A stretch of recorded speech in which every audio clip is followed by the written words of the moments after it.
A good Erev Shabbos. For those who are watching the video, welcome back. It's good to be here. And for those who will join us in Shul over Shabbat morning, welcome back. It's good to be here. We're coming into Pesach this year in relative freedom, having been cooped up last year, certainly 2 years ago when the whole world was on lockdown. We are feeling on this Shabbat Hagadol, maybe not all, but at least some of the freedom and liberation that is the name of the upcoming holiday of Pesach, Zman Cherutenu, the time of our freedom.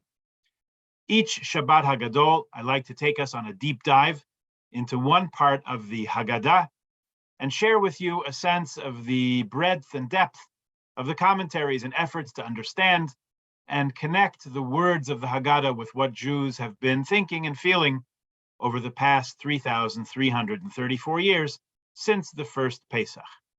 This year is no different, even as this year, and really every year, is different than all the other years, with its unique setting and mood. The Simanim at the beginning of the Haggadah begins Kadesh Urchatz Karpas Yachatz. Make Kiddush, wash our hands, eat a vegetable dipped in salt water, and break the middle matzah. Kiddush gets some good commentary, but the next steps are usually all on one page together with no commentary. Just do it, like Nike says. Wash your hands, don't make a bracha, eat your parsley or your potato, break the matzah. Why? What are we doing this for? Okay, breaking the matzah also gives the commentators a chance to explain the afikomen, which is an important thing, critical key step in the Seder night in its own right. One year I decided I would judge Haggadahs solely by their commentary on Karpas. How much does this or that Haggadah have fine to say about the lowly potato dipped in water? Baruch Hashem, if you look, you find there's some fascinating insights to be gleaned even from the scarce commentaries that extend to Karpas. So we spoke about that a few years ago. Now this year I raised the bar and renewed the challenge. What could we find about the hand washing? Urchatz, washing our hands, it gets very short shrift. In the commentaries, very few Haggadahs, even big, thick, 2-volume ones, very few have much to say at all about this moment of washing your hands without making the blessing. I guess for most of our lives, we didn't put a whole lot of thought into hand washing until 2 years ago, that was. Last year, I was going through some books of my family, and I came across a Haggadah published 100 years ago, with my grandfather's name in it. Now, in those days, they belonged to a Reform temple in Wilmington, Delaware, and this was the Union Haggadah, first published in 1922. You know that Reform's attempt is always to be modern, current, up to the times, and you've also heard me say that nothing gets older faster than modernity. So interesting, in this Haggadah, the editors attempted to keep things modern and with the times, and that meant that they would cut a few things from the Seder that were, at least in their view, out of date and no longer relevant. Now, what did they edit out? You might think maybe the korech sandwich, the matzah bitter herb wrap to remember Hillel in the temple. Nope, it's in there. Birkat Hamazon, grace after meals, maybe just cut a few paragraphs, trim it down a little bit. Nope, every word is there, faithfully reproduced and transmitted. Kadesh, making Kiddush, saying that the Jewish people are separate and distinct because God gave us the holidays. They include Kiddush in the Haggadah also, and it says those words, Veromamtanu mikol halashonos. You raised us up overall. Chad Gadya, who knows one, all there. Well, look, they had to edit something out, so they cut out 2 steps. Urchatz, washing hands before dipping the parsley or whatever in salt water, and rachza, washing hands before eating matzah. Remember, I'm looking at this last year. What were we doing last year and the year before with the Seder? We were alone for the most part, right? 2 years ago, we were in our first lockdown. It was not pretty at all. We were on our own. It was hard to go shopping. There wasn't a crowd to cook for. And while some of us made use of the time to go through the Seder at a leisurely pace, others probably shortened it a little bit or even more. However, what's the one thing that every Jew on the planet was doing? Washing hands. We were washing our hands. Remember how often we used to wash our hands? Every time one hand touched your other hand, we washed both of them with soap, with water for the duration of 2 ABC songs or 2 happy birthday songs. It was the one thing we felt we could do that was taking action against this virus that turned our lives upside down. So I chuckled to myself. 100 years ago, they thought hand washing is probably going out of style. And now here it is. It's the one thing that's left for all of us. That's hand washing, even if everything else fell by the wayside. I know a high proportion of Jews, whether they consider themselves secular or not religious or somewhat religious or traditional, a high percentage take part in a Seder on Pesach of some sort or another. What proportion of Jews were washing our hands last Pesach and the year before? If it wasn't 100%, I'm willing to bet that it was pretty close. Now, why are we washing our hands at this point in the Seder, at the very beginning, if we're not going to eat bread as the next step? There's at least 2.5 reasons. One reason is that hand washing is a halacha, which involves the laws of Tuma and Tahara, and our sages ordained hand washing for a meal as a mitzvah. The second reason is that so the children will ask, right? We do things differently to engage the curiosity and the inquisitiveness natural in children and also in our inner child, as I'm fond of saying. And the half a reason is that it feels to me like a little bit of a parody or maybe a joke. Every other Shabbos or Yom Tov meal, we make Kiddush, then we wash, then we eat our challah. Sorry to mention chametz at this very sensitive time. Here at the Seder, we're making Kiddush, we're washing our hands without a bracha, by the way, and eating a piece of potato or an onion in salt water. What kind of meal is that? What kind of joke is that? It's a half reason because it may just be a subset of doing things out of the ordinary so that the children will ask, I'm not quite sure, but we can talk about it. Now, a meal is defined in halacha as built around bread or matzah, so we do wash hands before making hamotzi. It's a question if eating a snack like a tasty sprig of parsley dipped in salt water, it's a question if that's really a meal. So the basic halacha in Shulchan Aruch, Orach Chaim, Siman Taf Ayin Gimel 473, says that when you're going to eat something, if it's dipped in liquid, you should wash your hands first. Why? The original source that talks about this, Talmud Tractate Psachim, chapter 10, Arvei Psachim, speaks about the order of the Seder. Following Kiddush, we eat a dipped vegetable. At the bottom of page 115, side A, Rabbi Elazar says, in the name of Rabbi Shaya, Kol shehidbilu b'mashke, he says, tzarech netilas yadayim. Any item, any food stuff that you're going to dip in a liquid sauce requires hand washing beforehand. Amar of Papa, Rav Papa says, Shma mina, you can learn from this, a rule that when any vegetable is dipped, we have to wash our hands. Otherwise, what are we talking about here? This very short conversation, very brief conversation, is really most of the Talmud's discussion of netilas yadayim for vegetables, which are dipped in any kind of sauce or liquid. The Rishonim take up the discussion about how and why exactly we do this. The view that we should wash hands before eating food dipped in liquid has to do with, like we said, Tuma and Tahara. And at the moment, it's not possible to observe these halachos in their fullest. For example, we don't have the Maisa of the Para Aduma right now, the red heifer, whose ashes are sprinkled with water on Tamina people and is mataher them. So if we don't have the full set of halachos, what good is any of it? Others say no, take all that you can. Still others say at least let the leader of the Seder wash hands in this manner without a bracha, so that the children will ask questions. Art Scrolls Haggadah commentary mentions the opinion that observing this halacha was a practice of temple times, and by doing it, we express a hope that soon we'll be able to follow all the laws of Tuma and Tahara in their fullest in the Messianic era. So in that view, it's fitting really for everyone to wash with this intention.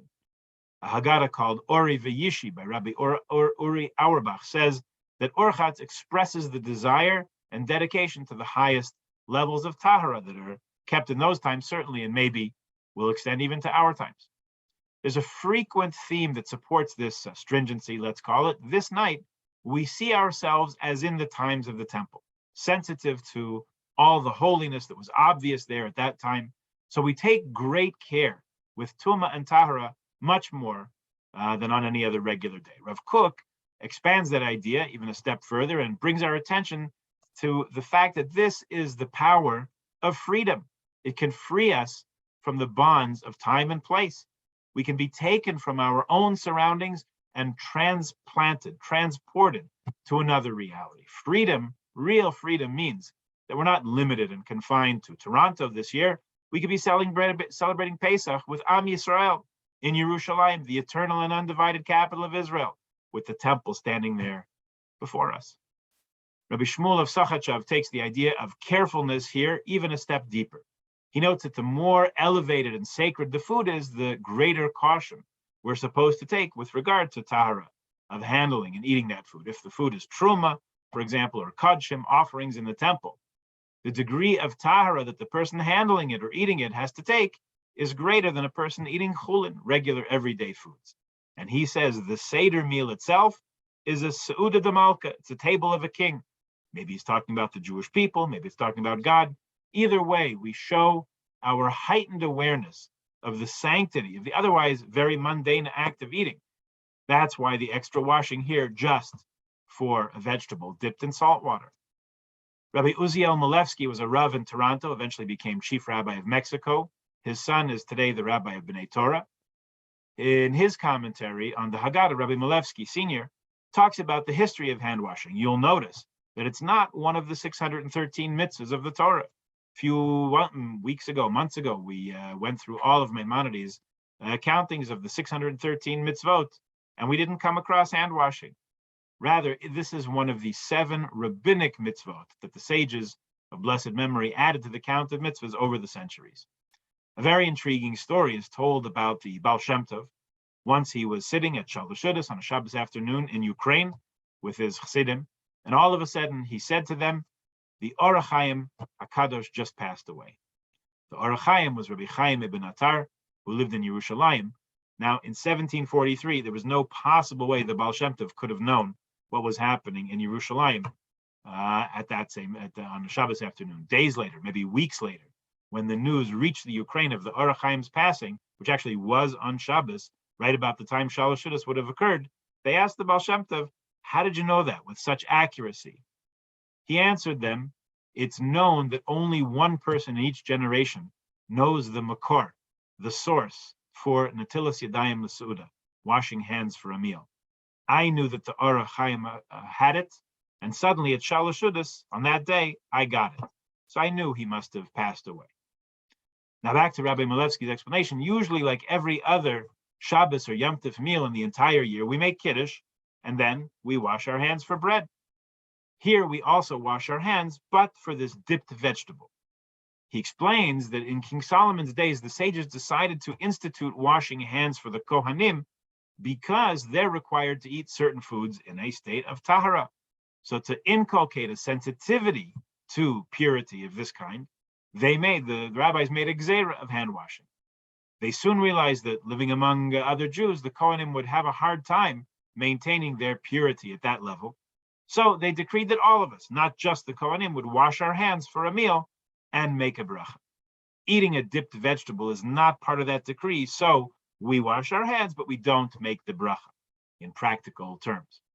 Now, 2 questions come out of this perspective. One is how appropriate it is for us to seek holiness, to pronounce the words of Kiddush, if we've not yet purified ourselves. How can you reach for sanctity with the schmutz of the world still on your hands? That's one issue. And the other is this technical issue, still a question nonetheless. Do we say a bracha over this mitzvah or not?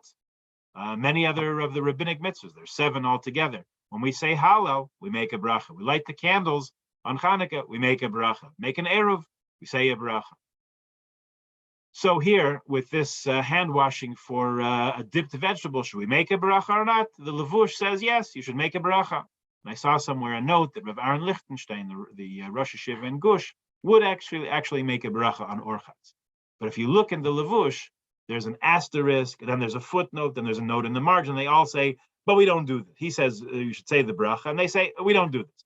And other places say, Ein noag in kain. The haminag lo levarach. It's like they printed it, and then they instantly regretted that they let the secret out. In practice, we actually do not make the bracha when we have to figure out why and exactly what difference, if any, that makes. Beis She'arim offers as a compromise. He says, say the bracha, but leave out Shem HaMalchus, leave out Hashem's name. Okay, that's a compromise position for those who would like to do that.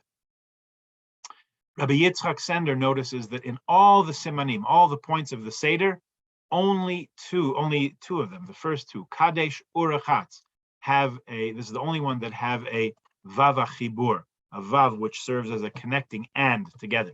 He explains that the and is that we're cleansing ourselves of physical impurity and spiritual impurity at the same moment. In these two steps rather. The normal procedure is we rid ourselves of the negative traits, sur meira, turning from evil. Following that, we orient ourselves in a positive direction, asay tov, do good, like it says in Tehillim. This is represented by the first step in the Seder. He says, Kadesh, make Kiddush. And we're reversing this normal order. First, we engage ourselves, we embrace the mitzvah, Kadesh, and only then do we shake off the tumah with urchatz. This is possible because of the unique nature of Pesach. However, although we've committed ourselves from the outset, the vav, the and, underscores the connection that these two actually go together. We start by embracing the positive, and that brings in its wake abandoning the negative. He compares this to our idea of tshuva, our preparations for the high holidays, 40 days of anticipation from Rosh Chodesh Elul leading up to Yom Kippur. And then after we ask ourselves, where are we? We concern ourselves a lot with the extra. Sometimes we neglect the basics. The basics are what's brought to the fore here, because we start with a step in the right direction, and we promise ourselves that even as we take ourselves or strive for a higher level, we'll bring along the basics, meaning working on liberating ourselves from impurity at the same time that we aim higher. Rabbi David Goldwasser also addresses this question about how holiness can come before purification. Don't you have to be pure first, he asks, and then get involved in holy things? Again, he also quotes this Tehillim, Psalm chapter 34, Sur meirav asay tov, turn from evil and do good. Isn't that the proper order, he asks? There's a famous and very evocative image from the Talmud tractate. Nedarim is one place where it's discussed. It's the image of Tovel Usheretz Biyado, literally someone who goes to a mikveh, which usually purifies a person, and that person, as they immerse in the mikveh, is holding a sheretz in their hand, which is a creepy, crawly animal that we learned about at the end of Parsha Shemini 2 weeks ago. Something like a dead mouse or a lizard or a mole, one of those animals that itself causes tumah, the opposite of purity. You hear the question. Here's a person who intends to purify themselves, and even in the midst of that intention, they're still holding on to the very thing that caused the impurity in the first place. We're back to that question. Which one overpowers which? The question comes up in a lot of different contexts, like the question of tshuva. Tshuva is a very important part of our lives, the ability to admit where we have not done our best and to resolve to do better in the future. Now, if someone resolves, I'm going to do better next time around, but they still hold on to the source of the failing or lack of or problem, have they really done tshuva? It's a good question, right? Rabbi Goldwasser poses this question in our Seder context on the very point of urachatz, that hand washing in preparation for the karpas. Here's a person who's striving for holiness. Kadesh before attaining purity. Kadesh before urchatz. Making kiddush before washing hands. That's all of us. Is that person like a person who immerses in a mikveh without first letting go of the sheretz, the creepy crawly thing, the lizard in his hand? How can we do good without first turning away from ra, as that verse in Tehillim says? He quotes from Moshe Feinstein, who says that the reality is we have many people who are like that. Many people who strive for holiness, which in some ways is easier than getting rid of ra, eradicating that part of ourselves. This is how the situation arises, where a person who does a mitzvah can also do an aveira, a transgression. The question comes up a lot. How can a person who looks like this, belongs to this kind of a synagogue, leads this kind of lifestyle, how can they possibly transgress? How can they sin? We see it's entirely possible. We follow the inclination here. We reach for holiness first with kiddush, and then we make an effort to purify ourselves from the impurity that's standing in our way, that's impeding our progress. in explaining the idea of focusing on the holy before cleansing away, the opposite of holy, Ramosha tells a story about a young man who found himself turning away from his Yiddishkeit. The advice given to his parents was to encourage him to encourage him all they could to put on tefillin in the morning. Why? Because the holiness of tefillin is powerful enough to draw along many other parts of holiness, many other elements, facets of Kedusha, together with it, and to overcome negativity. In this conversation, it's relevant to remember what Levi Yitzhak Berditchever said. He said that tefillin shel rosh, the head tefillin, is sometimes called in the literature tefillin sheberosh. You see that nickname in the Sifrei Halacha. It means literally tefillin in the head, not tefillin on the head, but in the head. That means there's an external aspect tefillin, which applies to boys and men over the age of 13, and at the same time, there's tefillin sheberosh, the aspect of tefillin inside your head. That God's words have to be a symbol before our eyes all the time. And that, of course, applies to every Jew. We can all internalize God's oneness and let that be a guiding symbol before our eyes, whether or not we wear the physical tefillin. But back to this idea of washing the hands at this early point in the Seder, right after Kiddush. One of the more mystical texts, the Zohar Chadash, is the source for the explanation, or is a source for the explanation that Bnei Yisrael, the Jewish people, had descended to a very low spiritual level in our 2 centuries plus of captivity in Egypt. The image that it uses there, the terminology it uses of mem is of memtes share tuma, 49 levels of impurity. The images of descending levels of confusion and spiritual callousness, resistance to holiness, insensitivity. The 50th level being the point of no return. In this scheme of the Bnei Yisrael, we're at a point in the Egyptian exile where not only could we not help ourselves, we were at the edge of the absolute depths beyond which hope is lost. This figures into a number of conversations around Pesach, not only why we have 49 days of repair through counting the Omer to rectify, correct, improve, redeem those 49 levels of impurity, and also the idea of chipazon, haste, why it is that we left Egypt with such great urgency and in such a hurry. We were in such a hurry, quite simply because when you realize that every moment you stay holds possibly infinite negative consequences, you get out of there while the getting's good. Ki barach ha'am, it says, the people had fled. That was the message that Paro heard. Flight, haste, getting out while the getting's good are really the central themes of the Exodus. So by extension of Pesach itself, we had to leave. The time was right. It didn't depend on our readiness, our preparation.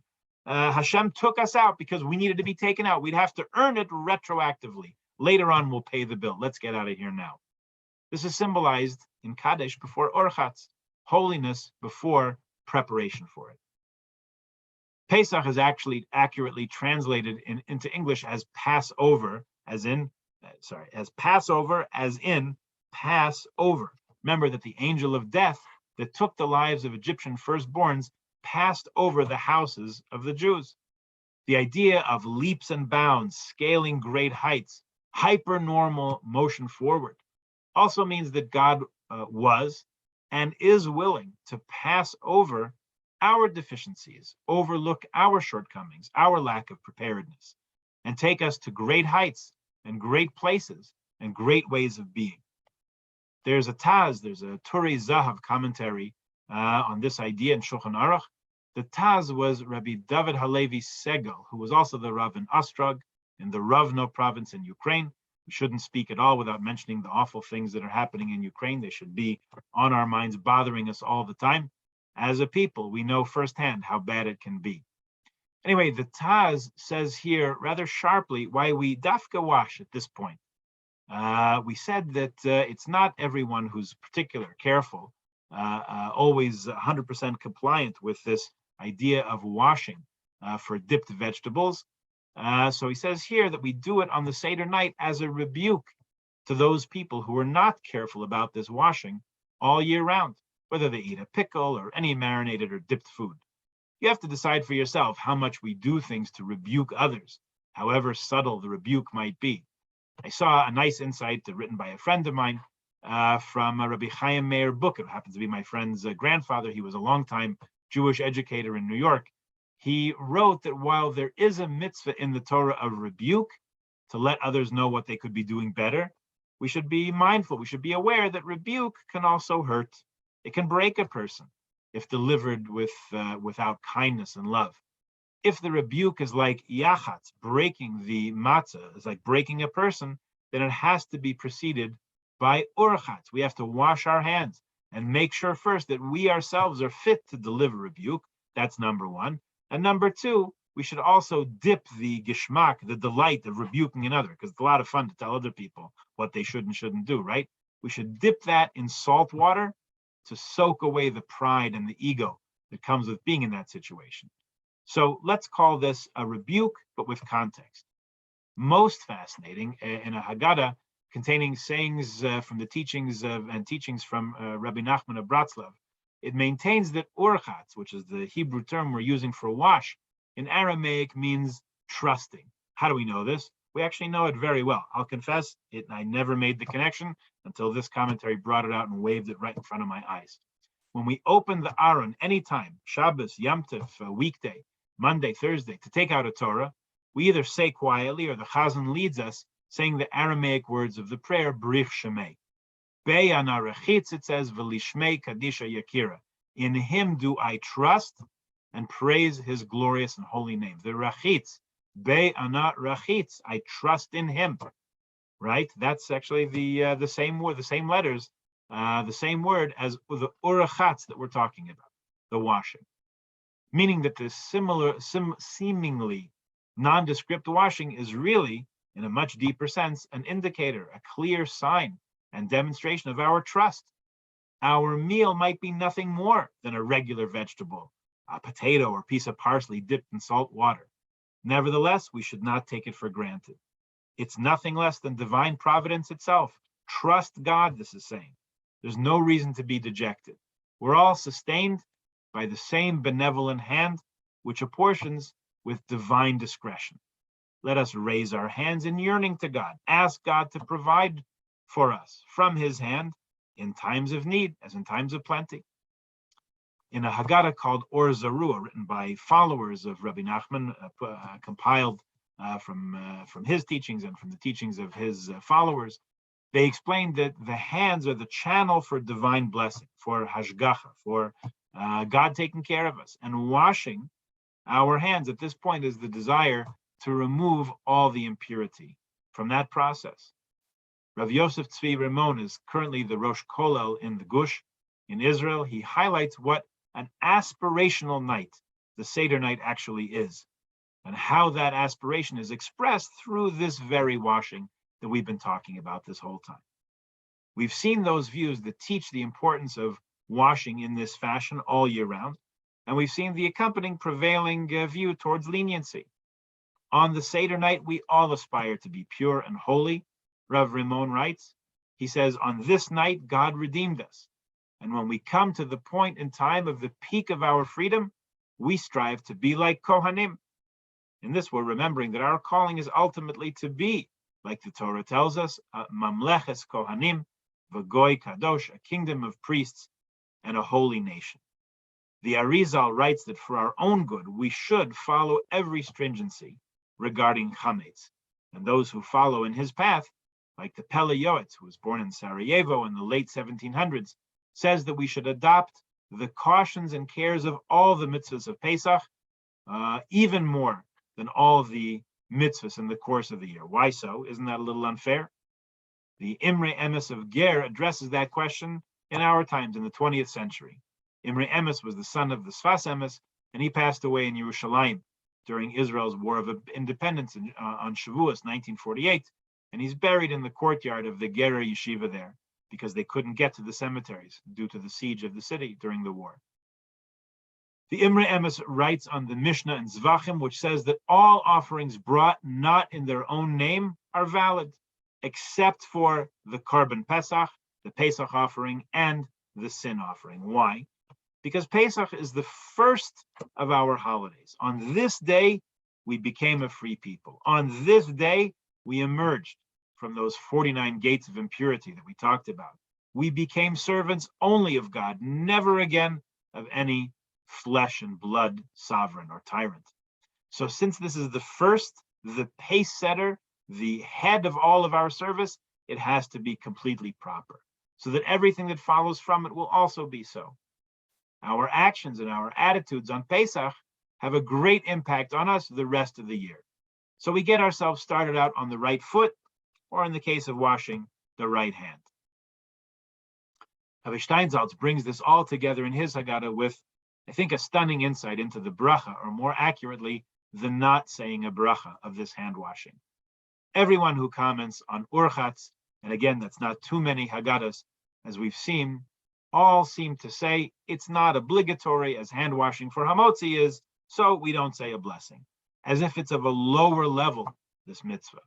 Rabbi Steinsaltz says, really, the letter of the law is that we should wash hands for food dipped in liquids, just as we wash for bread. Most people either don't do it or they use a fork to eat the dipped food, which obviates the need to wash hands. But there's something larger happening here, says Rabbi Steinsaltz, quoting unnamed Kabbalists. He says, everything we've said about cleansing the hands as a means of purifying the channel of sustenance and blessing, about expressing our trust in God, trust indicated by the rachitz of Beyana rachitz, in God, in Him I trust. All that elicits blessings from on high, so high in origin that they are beyond the level of speech. The profundity of blessings that are elicited through this seemingly simple, deceptively simple action of hand washing for the karpas is of such a great magnitude, it cannot be expressed in words. It's simply too powerful, too great to be limited to human speech. Even the awesome words of a bracha, in which we speak directly to God, using the second person, you, ata, we're saying. This helped me understand why the vast majority of the Haggadahs on my shelf have no commentary on Urchatz at all. It was simply too profound to be contained in words. Seriously, that does teach us that those things which are frequently overlooked just as frequently offer the most fruitful yield when examined from a different or from multiple perspectives. That's a lesson in life too. Last insight I have for you comes from Rabbi Chaim Miller's Haggadah compilation, Kol Menachem, which places the steps of the Seder on the map of the Sfirot, the divine emanations or aspects of revelation. Kadesh and Urchatz are the first two, Chachma and Bina, insight and cognition, which the Zohar calls two friends who never separate. This is suggested by the Vav HaMechaber that we spoke about that combines them, Kadesh, Urchatz, Kadesh, making Kiddush and washing. Why are they so intimately connected? Because insight is the holistic overall perception from which creativity comes, while cognition, analytical, data-driven and reasoned, and precise, is what brings it into reality. Each one has what the other lacks, and our overall process of making sense out of the world around us and making good things happen requires both aspects of our intellectual engagement. So even from the beginning of the Seder, we're already using our powers, linked together like this when they need to be, to make the evening meaningful and to make it a change agent in our lives and the world around us as we engage it. I'm left with questions at the end of this all too. Don't worry, there's a lot more to discuss. I can't shake the feeling that there's a level of humor in this washing your hands for parsley, because if it's all only so the children will ask, how can it be that the children never ask? In the four questions, the proverbial child asks about matzah, asks about dipping, asks about bitter herbs, and asks about reclining. In his essay, The Missing Fifth, Rabbi Sachs mentions a fifth question that used to be asked but was replaced by a different one nowadays. What about eating only roasted meat? But we have another missing question here, the question about why this washing without a bracha. That question never gets asked. Hopefully this talk today has been some step toward filling that gap. So for all the reasons we mentioned here, we should wash our hands after Kiddush, we should skip the bracha, we should continue along with our Seder, and in the course of asking many questions, may we come to better insight and awareness, more holiness, greater and deeper thirst for freedom, and liberation for ourselves for our people and for all peoples of the world. Good Shabbos and a good Yom Tov. Chag Kasher V'Sameach.